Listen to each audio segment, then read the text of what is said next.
Olá, tudo bem? Tudo bom? Eu sou a Renata E eu sou a Ju, e esse é o Reju Ceteio. e a gente está aqui hoje para fazer mais uma indicação de série. Dessa vez, uma série não tão conhecida, uma série que tá aí ali um pouco escondidinha no catálogo da Netflix, né? Mas que é uma Sim. série. É uma série muito legal, muito leve, que vale muito a pena assistir. Por isso que a gente está aqui hoje para fazer essa indicação para vocês. E é aquela série que faz a gente pensar na vida, né? Porque são coisas tão próximas da gente, coisas que muitas pessoas passam, problemas, o estresse, a ansiedade, tudo isso tá dentro da série de uma forma leve e ao mesmo tempo que te faz chorar. É uma série que tu tá rindo em 2 segundos, dali 1 minuto tu tá com o olho cheio d'água. A Justina Machado, que é a que faz a Penélope Álvares, que é a mãe, eu acho ela incrível nisso. Eu nunca vi um ator mudar em tão pouco tempo. Ela tá falando uma frase, dali a pouco ela já muda o clima e já enche aquele olho d'água e corre água, né? Nunca vi. Vamos então Como falar o corre nome água da daquele olho. série, né? A gente já começou falando sobre, não falou nem o nome da série, do que se trata, o que que é, o que que não é. Vamos sim. O nome da série é One Day at a Time. E é uma série que fala sobre uma família cubana-americana e é baseada numa série do mesmo nome. A série se passou, a primeira vez que passou é em 1975 e terminou em 1984. Mas uma coisa que a gente tem que entender é que é muito diferente. Ela não é uma regravação, ela é uma nova série baseada naquela primeira original de 1975. E fala sobre viver um dia de cada vez. E tem isso na música do início, sobre os problemas que a gente tem, e é o que a gente conversou antes, eu e a Rê. Eu acho muito que é uma filosofia que tinha que ser da vida, um dia de cada vez.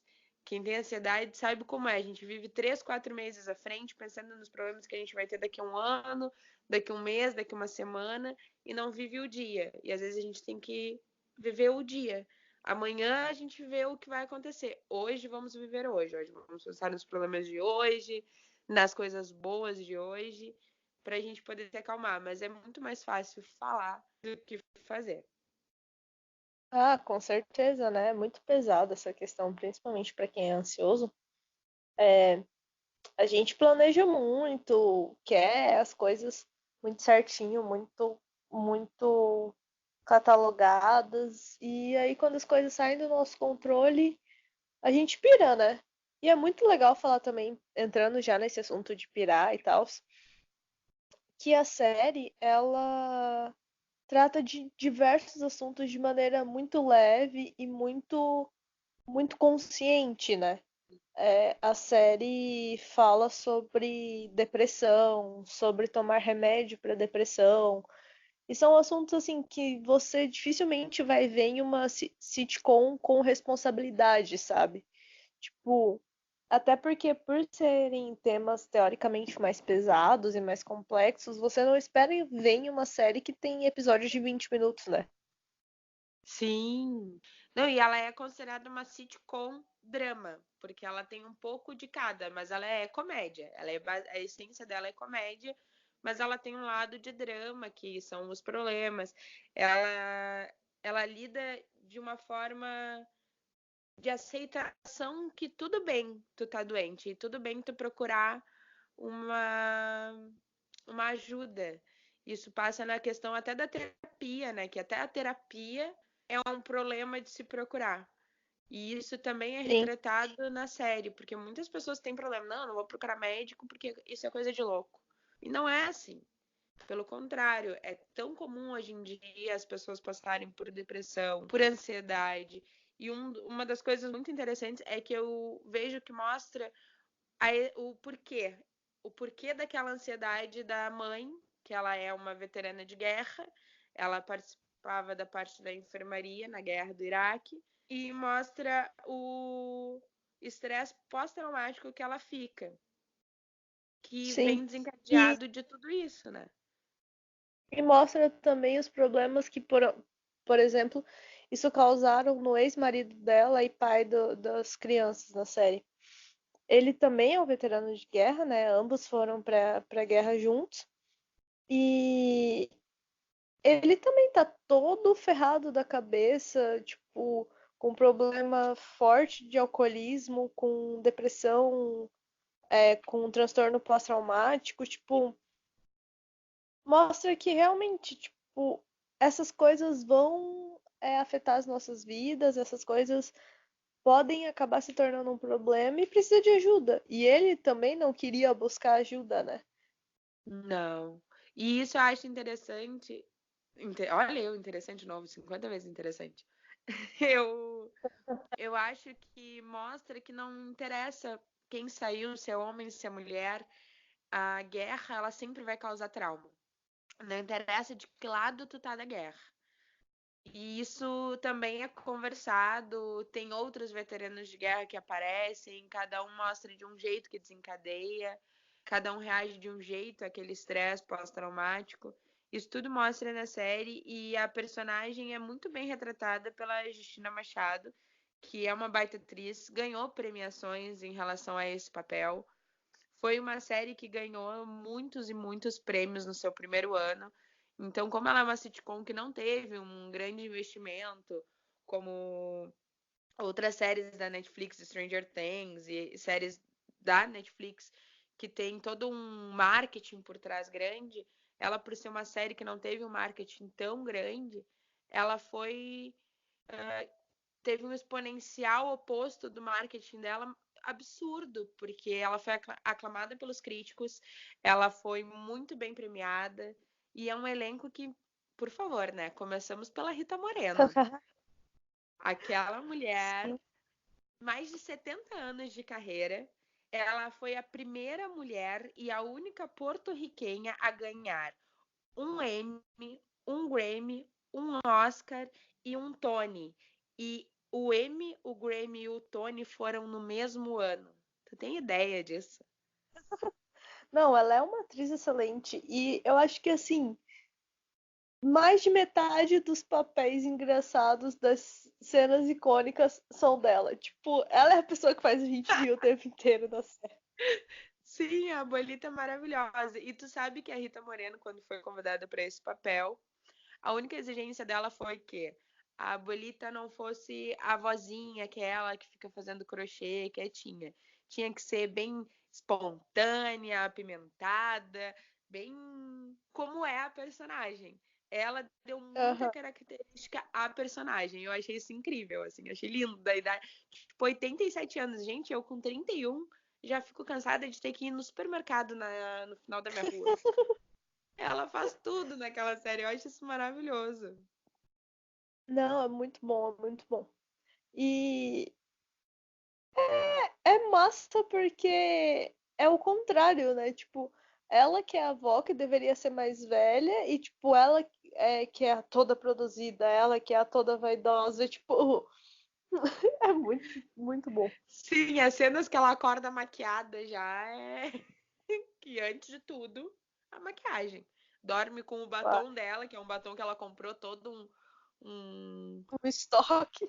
Ela fez todo um estoque daquele batom, porque era o batom dela, só ela pode ter aquele batom. É muito engraçado, assim, essas coisas dela.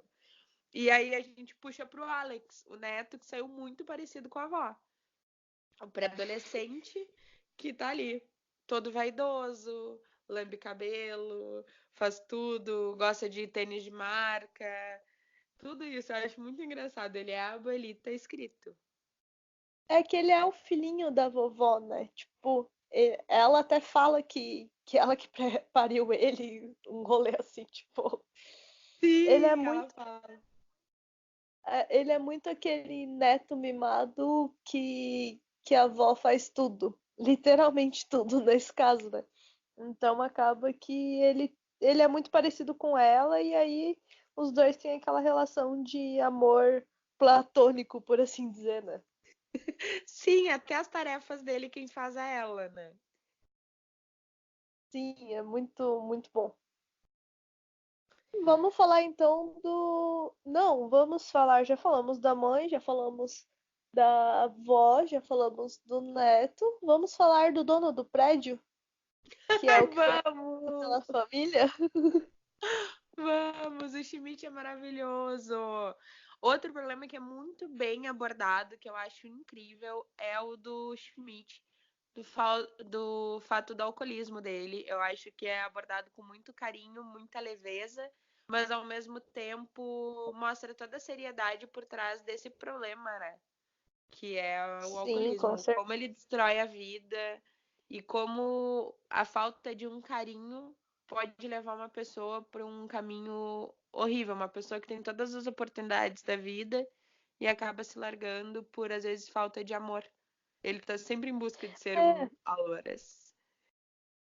sim, é muito interessante porque ele é aquela pessoa rica que não precisa de nada, que tem literalmente tudo que ele quiser. Ele é o dono do prédio na série, mas ele não teve ali a presença paterna, né? Ele não teve o amor paterno. E aí, por causa disso, ele é uma pessoa muito carente, muito imatura, às vezes. Sim, E, demais.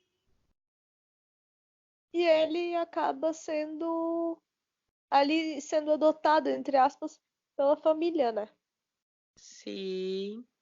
Como ele diz, o sonho dele era ser um Álvares. Ele se intitula. Eu acho também legal o fato de falarem sobre Fidel Castro, como foi a função da Abuelita sair de Cuba, por que que ela saiu, como que ela saiu, que foi um programa americano que teve os refugiados lá nos Estados Unidos. E quando ele aparece com a camiseta do Fidel Castro, eu acho muito engraçado o jeito que o Alex explica pra ele que era a mesma coisa que chegar na casa da Taylor Swift com uma camiseta do Kanye West. Eu achei muito engraçado. Então, na real, essa é uma parte da série que eu acho um pouco complicada, por assim dizer, sabe? Porque eles tratam a Revolução Cubana como a mesma coisa que a ditadura cubana, e não é a mesma coisa. São coisas um pouco diferentes, né? E eles tratam, tipo, tudo que aconteceu em Cuba como se fosse pior coisas do universo. E eles não falam, por exemplo, de toda a vida, toda a qualidade de vida que existe em Cuba. Tipo, por mais que Cuba tenha muitas complicações e seja um país atrasado, entre aspas, tecnologicamente, a qualidade de vida das pessoas cubanas são muito maiores do que a grande maioria dos estadunidenses, por assim dizer, entendeu? Tipo, eles foram num programa de classe média, alta, tipo, eles foram com todo um apoio e é todo um rolê assim de pessoas que já eram melhores de vida, né? Tanto que ela é formada, mesmo que seja enfermagem, ela é formada. Uma faculdade é caríssima, então, tipo, eles não eram pessoas pobres. É totalmente diferente de tu pegar da realidade de pessoas pobres nos Estados Unidos e pessoas pobres em Cuba. Tipo, pessoas pobres em Cuba são as pessoas de classe média alta nos Estados Unidos, entendeu? Então eu acho que assim, esse é um ponto que pra mim a série acaba pecando, porque eles demonizam Cuba. Mas eu entendo por ser estadunidense, né? Tipo, é uma série americana, então eles têm essa visão colonizadora, como da mesma forma que eles olham para o Brasil e vê o Brasil como, tipo, a Amazônia, temos que colonizá-la. Tipo, porque a Amazônia é um bem internacional. Tipo, eles estudam isso nos livros didáticos deles, que a Amazônia não é do Brasil, a Amazônia é um bem internacional, então eles têm direito, sim, em ter parte da Amazônia. Então eu acho que assim é meio complicado, às vezes a gente perde um pouco dessas nuances, mas é bem legal assim a forma como eles tratam aquela realidade, sabe? Aquela visão dela, de uma pessoa adolescente que saiu do seu país num momento de crise e só foi embora, sabe?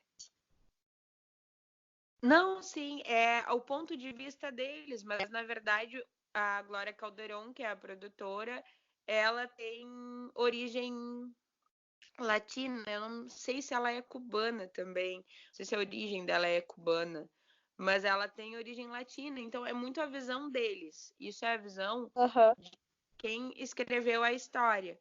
Mas eu acho que cada um tem um ponto de vista da história que viveu no seu país. A gente tem um ponto de vista do Brasil, eles têm um ponto de vista cubano, americano e por assim dizer, né? Mas eu acho Aham. muito engraçada essa cena, eu acho que é uma das cenas que eu mais dei risada. E eles acabam levando a história ao lado deles com comédia, porque essa parte de Cuba ela é muito mais engraçada. Tirando o sonho da Sim. abuelita que nunca quer voltar para Cuba, mas não tinha aquela coragem. Ela sentia Uhum. muita falta da raiz dela. Mas agora vamos falar do outro personagem que é o alívio cômico, o Dr. Leslie Berkowitz. Ele é muito engraçado. Ele é um pastelão. Ele é canceriano, com certeza. Sofredor ali, apaixonado pela abuelita. A abuelita sempre falando que é apaixonada pelo marido que já faleceu, no caso que é o pai da Penélope. Mas ele tá sempre ali, disposto para ela, sempre com ela, ajudando ela em tudo que ele pode. Ele é o clássico trouxa, né? Coitado. Ele Por é isso que eu muito disse trouxa. canceriano, né? Ele faz tudo por ela, cara. Faz tudo. E ela, tipo, só pisa nele. Sim, quando ele dá aquele braço que, tipo, ela pode alcançar as coisas altas da prateleira.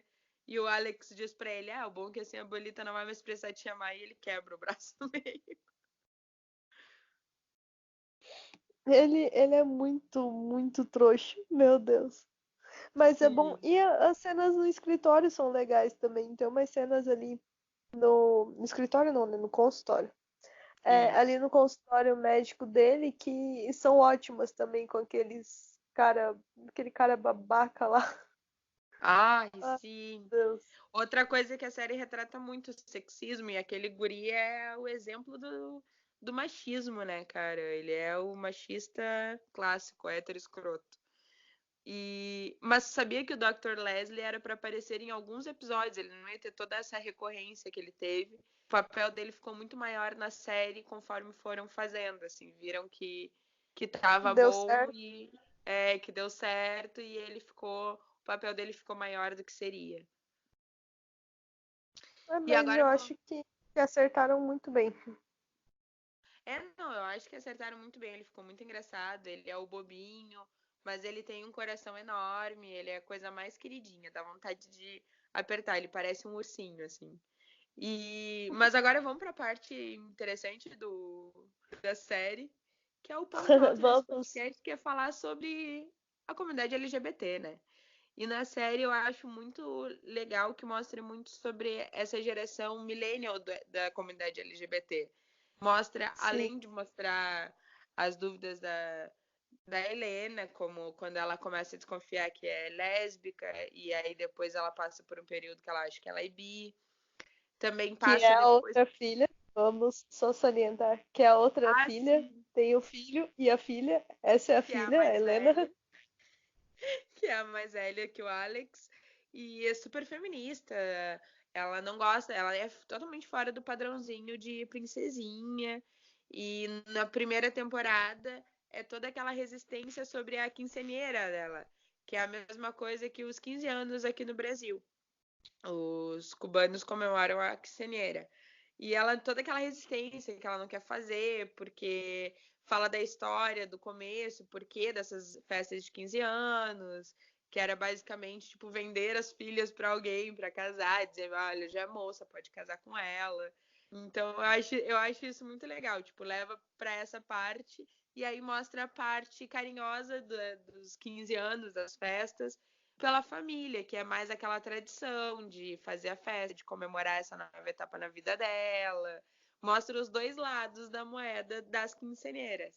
Teve E um discurso da mãe dela que me emocionou bastante. Quando ela tava falando sobre do porquê que quando a mãe dela tava falando do porquê que ela queria que ela fizesse a festa, né? Quando ela lá toda revoltada dos motivos do porquê fazer, do porquê não fazer.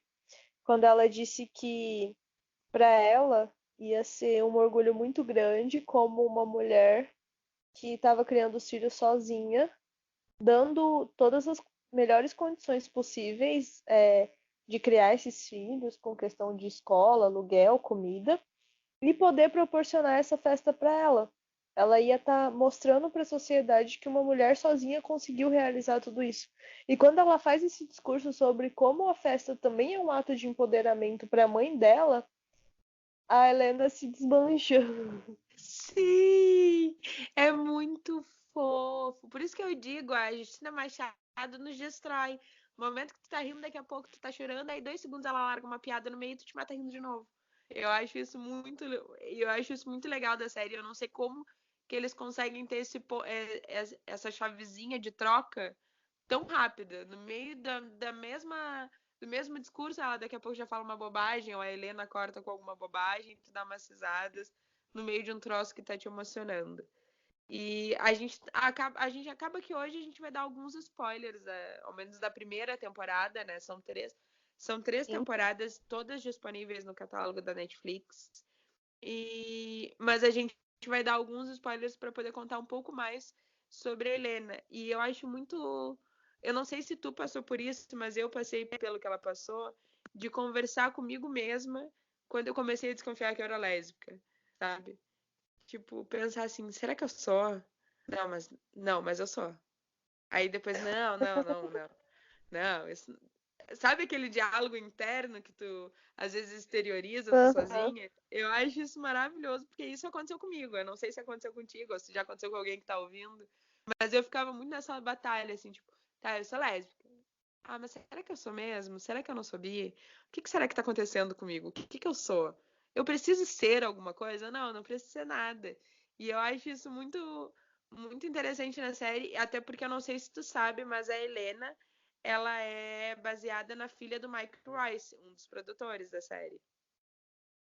Não, isso eu não sabia. Ela é baseada na Helena, que também estava passando pelos 15 para os 16 anos. E a filha dele se assumiu gay. E foi quando eles viram que ia ser legal colocar aquilo também na série para acrescentar mais um ponto de discussão. E aí a filha dele é a Helena escrita. Ele disse que questão de personalidade, a Helena é a filha dele. Ela se assumiu bem na época que eles iam começar a gravar a série. Ela se assumiu gay. E aí eles resolveram basear a Helena, a personagem da Helena, na filha dele. Eu vou dizer que a cena, eu não vou dar spoiler, mas a cena final da última temporada, eu chorava. E eu chorava. Da última É temporada eu sério. chorei quase todos. Não, é sério. Mas eu chorei muito. Até porque essa questão de aceitação, de família, é uma coisa que é muito pesada pra mim ainda, né? Então, Sim. assim, eu chorava, e eu chorava, e eu chorava. Tipo, porcaria de uma série de comédia. Por que que eu tô chorando? Mas eu vou te dizer assim, ó, quando eu assisti a primeira vez, tinha recém a primeira temporada. E eu fiquei no final no final, no episódio final da primeira temporada, eu tinha resolvido que logo em seguida eu viria me assumir, eu tinha me aceitado. E eu chorei muito, porque eu tinha muito medo de como ia ser a função de aceitação. E eu começo a relembrar agora a cena na cabeça e começa a me encher o olho d'água. Pra mim, o episódio mais foda da primeira temporada é o último. E da última temporada é o último também. Porque a cena do casamento, aquela cena É, me mata. também é pesada. Então, a cena que ela fala umas verdades na cara do pai dela também, que ela fala, tipo, acho que isso não vai ser spoiler, mas ela fala assim, quem tá perdendo é você, eu sou uma pessoa maravilhosa. Cara, aquilo me comoveu bastante. Eu não chorei, mas, tipo, foi muito um tapa na cara, sabe? Agora eu já fiquei com a com a ligeira d'água, porque eu lembro direitinho desse discurso dela. E realmente, assim, quem tava perdendo era ele, porque ela é uma pessoa incrível, ela é uma guria pra frente, ela é mega estudiosa, ela é super feminista, ela é super empoderada e apesar de tudo que aquilo atinge ela enxerga tudo de bom que tem naquela situação. naquele momento, ela fala sobre a história com a mãe dela e fala sobre a mãe dela de um jeito que tu vê que, apesar de tudo de ruim que ela tá vivendo naquele momento, ela tem ainda muita coisa boa do lado dela. Ela tem uma força maior do lado dela. E a atriz que faz a Helena, ela acabou se tornando um símbolo da comunidade LGBT. Eu sigo ela no Twitter e ela tá sempre com essas pautas de minoria, da comunidade LGBT em si. Hoje mesmo ela fez um post sobre a comunidade LGBT, sobre acabar com o bullying em relação a isso, acabar com o medo de tu sair na rua e não saber se tu vai voltar inteiro para casa.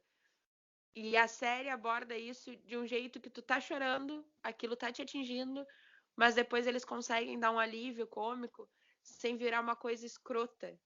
Isso que eu acho incrível é o alívio cômico sem ser o escroto.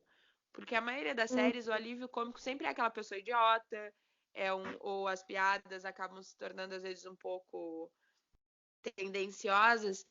E ali não, eles fazem as piadas, fazem tu rir de um assunto sério e ainda absorver a mensagem por trás. Eu sou muito apaixonada por essa série, acho que todo mundo tá notando hoje, né? Aquela que vai falando, falando, falando e fica, meu Deus. Sim. Mas eu acho que, assim, é ótimo porque a Helena é a personificação do que eu gostaria de ter sido. Tipo, ela é a pessoa feminista, desconstruída, militante em todas as causas sociais, ambientais, tipo, tudo ela tá envolvida. E aquelas aulas que tipo, os amigos LGBTs dela vão na casa dela e aí, tipo, eles começam a falar os pronomes de como eles querem ser chamados. Eu fico, ai meu Deus, que coisa mais fofa. Sim, é muito massa isso, assim. E, né, aparecem novos personagens na segunda temporada que são essa parte. E eu acho muito, muito bonitinho o jeito que eles vão abordando. O primeiro beijo dela, lésbico. O primeiro beijo dela, que acabou não sendo, acabou sendo com um menino. Uhum. Mas tudo isso vai dar vontade de, eu queria ter vivido assim a minha adolescência, eu queria ter me entendido na minha adolescência assim tão fácil. Queria ter tido toda essa coragem que ela teve, porque ela foi de uma coragem extrema de se assumir tão cedo. Claro, a gente está vivendo em 2019, hoje em dia a gente está vivendo uma revolução, o pessoal está se entendendo, está tendo mais coragem. Mas eu, que sou de uma geração um pouco mais antiga, a maioria das pessoas não tinha essa coragem. Eu fui uma pessoa que não tive essa coragem de viver a verdade tão. A verdade, ela viveu tanta verdade dela e eu queria muito ter vivido a minha verdade naquela época, já desde aquela época. Acho que a minha vida poderia ter sido tão diferente, tão melhor. É, eu acho que justamente isso. Eu olho pra ela e eu penso, cara, perdi muita coisa, embora, querendo ou não, eu me descobri cedo, mas, tipo, passei a viver isso um pouquinho depois. Mas, cara, deve ser muito bom, assim, você se encontrar e ter tantas certezas tão nova, né? Porque a personagem dela se encontra, entre aspas, assim, com uns 14 anos. Com 15 anos ela já tá entrando nesse mundo. E, tipo, as conversas dela com a mãe dela sobre a primeira vez, tipo, é tudo muito fofo, é tudo com carinho, com cuidado muito legal. Sim, é muito bonitinho. É... A função das primeiras experiências é tudo muito carinhoso, assim. Eu acho muito legal da série. Mas eu acho que é isso. Eu acho que se a gente falar mais, a gente vai contar toda a série. E aí não vai ter aquela mesma graça de assistir. A série, ela é da Netflix. Ela tem 3 temporadas na Netflix. E ela foi cancelada pela Netflix. Ela foi anunciada. Ela estreou no dia 8 de fevereiro e foi cancelada no dia 14 de março.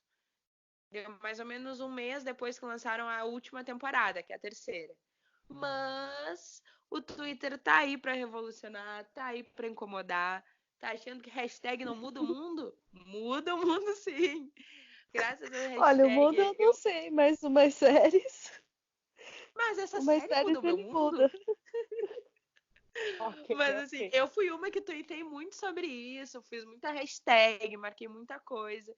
E a gente vai ter a quarta temporada. A gente não sabe se vai ter quinta, sexta temporada, mas a quarta temporada a gente vai ter sim. Vai ser transmitida pelo Pop TV. E pela primeira vez a gente está tendo uma coisa ao contrário. Uma série que era de streaming está sendo salva por um canal de TV. Pena que esse canal é americano, só tem nos Estados Unidos, mas a gente sempre dá um jeitinho de assistir aqui no Brasil, né? Não vamos perder por isso. A gente vai dar um jeito, vai descobrir alguma coisa. Eu te juro que eu achava que o Netflix ia dar um jeito de fazer a quarta temporada depois de toda aquela revolução. Quando eu vi que ia ter a quarta temporada, eu achei que o Netflix tinha voltado atrás, mas não. Acabou sendo um canal americano que veio, porque logo que foi anunciado o término o cancelamento da série, a Glória Calderon e o Mike Royce, eles anunciaram que a Sony estava disposta sim a vender os direitos da série para algum canal ou para alguma outra streaming, porque a gente tem a Amazon Prime, tem o Globoplay não, né?